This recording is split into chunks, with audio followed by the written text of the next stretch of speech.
These are the 12.4 notes on multiplying and dividing rational numbers, the last set of notes in Chapter 12. For multiplying and dividing, you are going to use the same rules that you use for integers. So we're going to start with dividing. And our first example is fractions. The first things you ask yourself is, are the signs alike? If so, my answer will be positive. Or are my signs different? In that case, the answer will be negative. So when I look at my problem here, I see that I have a negative and a positive, so I know my answer is going to be negative. And maybe I'll make myself a note so that I don't forget. And then I'm going to multiply by the reciprocal. Remember that you have to change it into an improper fraction before you can multiply. So I'm going to go 5 times 5 is 25, plus 1 more makes 26. 5 1/5 is the same as 26/5, and I bring down my negative sign. I'm not going to flip yet because I have to change the second number into an improper fraction as well. 3 times 2 is 6, plus 1 more is 7. 7/3. I don't believe there's any cross-canceling in this. How unpleasant. All right, now we do the multiply by the reciprocal. Keep the first number the same. Change the division to multiplying. And I flip to the reciprocal.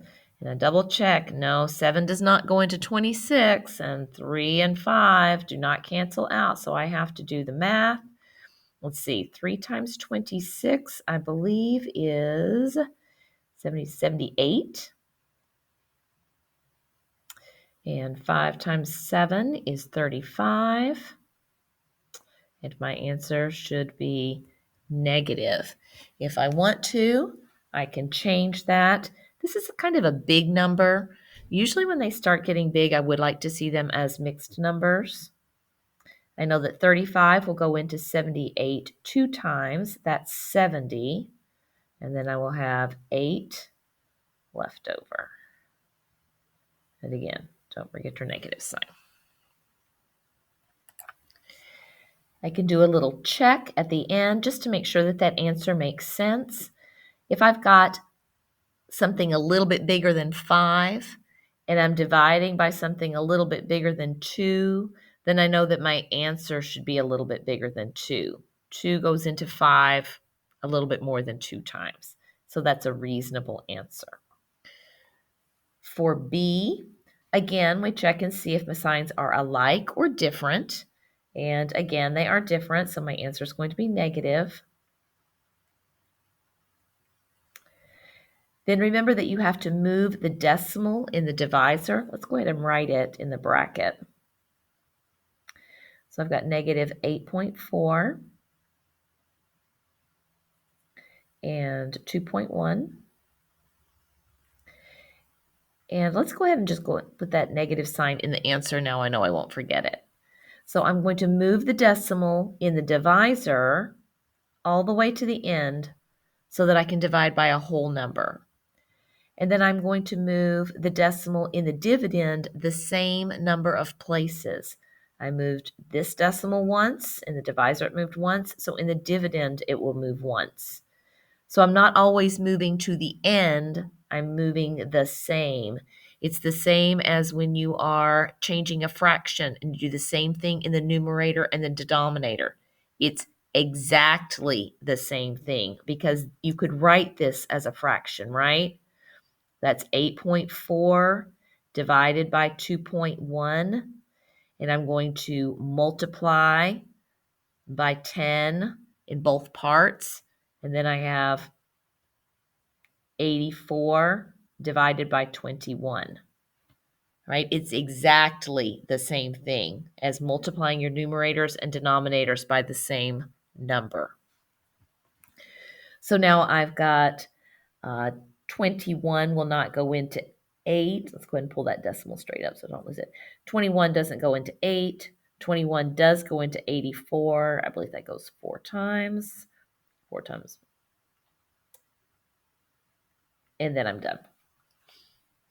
So negative 8.4 divided by 2.1 is negative 4. You have 3 U tries. Nothing tricky there. In example 2, we're going to multiply. Same thing. You start by asking yourself whether my answer is going to be positive or negative. Probably all of these examples are going to be negative because you already know how to multiply two positive numbers together. Would be nice if there was a negative times a negative, though, because then you could practice that that was a positive. All right, and then we're going to multiply as usual. Doesn't matter which one I always put the one with the most number of digits on top, but since these both have 2 digits, it doesn't matter.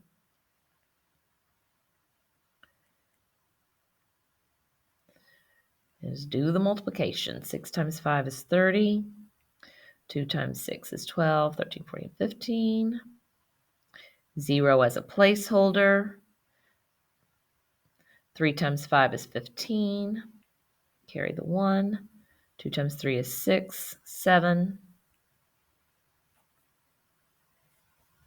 0, 5, 5 is 10. 9. All right, and then I have 1, 2 places in my factors. So I need 1, 2 decimal places in my product, in my answer. And my answer is 9.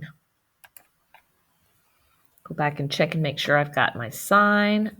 Sign should be negative. Probably not a bad idea to put the negative sign there so I don't forget it in my answer. All right, and then another fraction problem. Again, you're going to multiply. Well, that's interesting. Oh, this is multiplying. I need to change that I need to change that in my notes. When I give it to you, it'll be, we're not going to multiply by the reciprocal when you multiply. You're just going to multiply numerators and multiply denominators.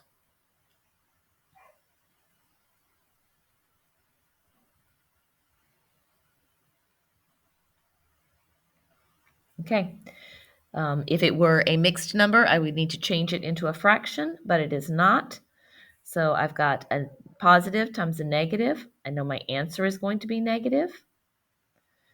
I can cross cancel this one. 5 goes into 5 one time, and 5 goes into 15 3 times. 4 goes into 4 once. 4 goes into 8 twice.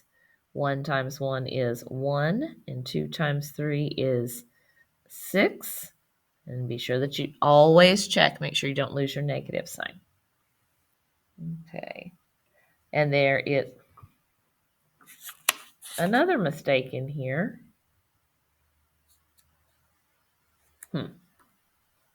I do not. Maybe at some point I will remake these notes. It is not going to be today. I will fix it on your copy. Okay, next set. We have multiplying more than 2 rational numbers. The nice thing that we want to show here is that you can use your properties of multiplication and addition to switch things around. So we're going to use the commutative property, and we're going to use the associative property to put the nice fit numbers together. So when I look through here, I see that I've got a 7 in the denominator here, and I've got a 7 in the numerator here. So I'm going to rearrange them and regroup them. So I'm going to bring the negative. That one's going to stay. And I'm going to bring the negative 7 over next. And we'll go ahead and put it over 1 so it can look like a fraction. Times 4/5. So rearranging these, that's the commutative property, and then moving the parentheses over so that I'm grouping these first. That's associative. I can do that with addition or with multiplication. You can't flip things around if you have subtraction or division. All right. And nice. Look, the 7s are going to cancel. And also the negative signs are going to cancel. So all we've got left here is 4/5. That made a nice problem. And then in B, we just want to practice using changing it into a fraction first. So let's see what we've got if we want to rearrange things after we make it into a fraction. We've got negative 3 times 5 is 15, 16, 17, 18 fifths times negative 3. That's like 3 over 1.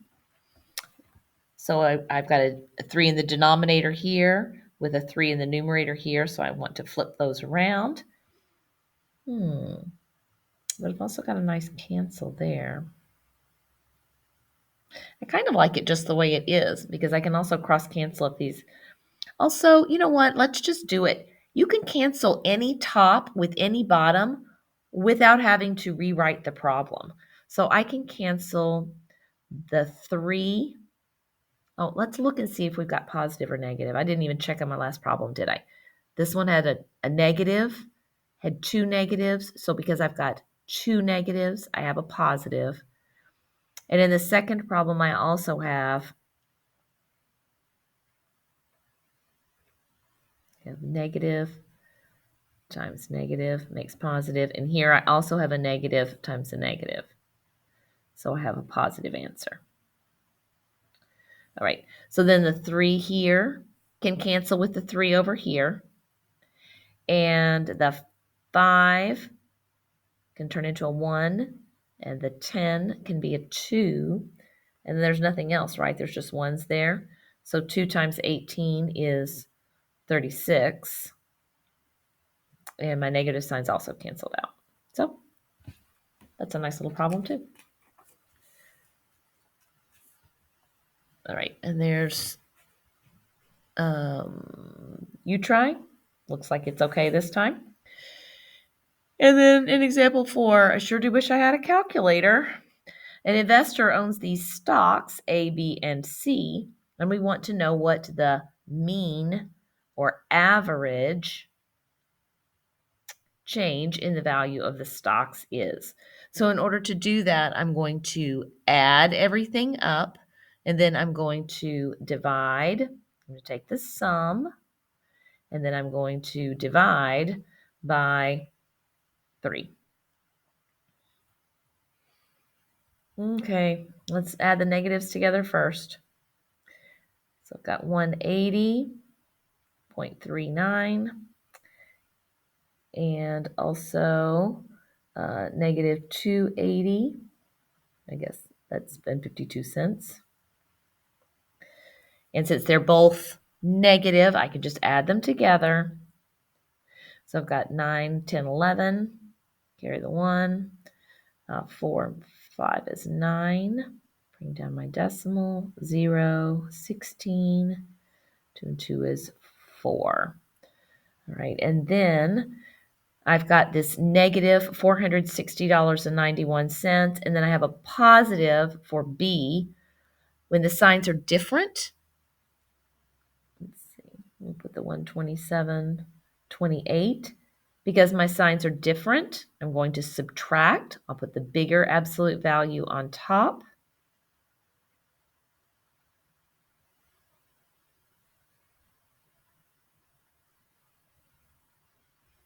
And I need to remind myself that my answer is going to be negative because 460 was the bigger number. Okay, 11 minus 8 is 3. 8 minus 2 is 6. I have to borrow. Is that right? Oh, good. All right, that's correct. I always have trouble with that borrowing with the 0. I don't know if you find that tricky or not. Okay, then we're going to take this number. This is our total. So I've got 336. $333.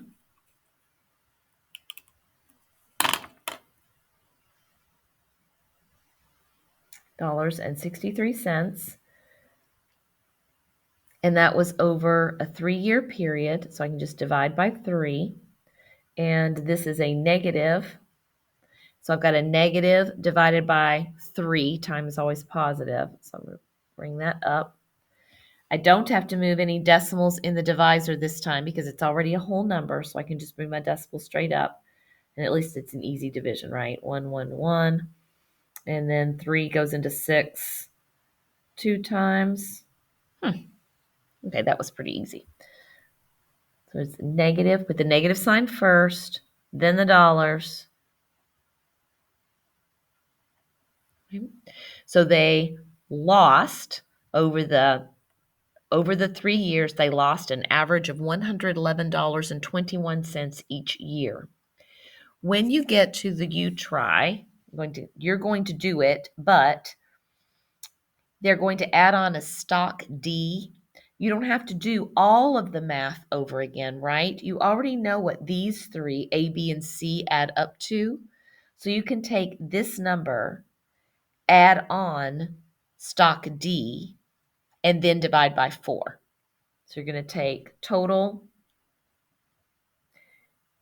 of A plus B plus C plus D, and you already know those, so you just need to add on D and divide by 4. That's how we find the mean. All right, I will go back and fix the yucky stuff before you get your copy.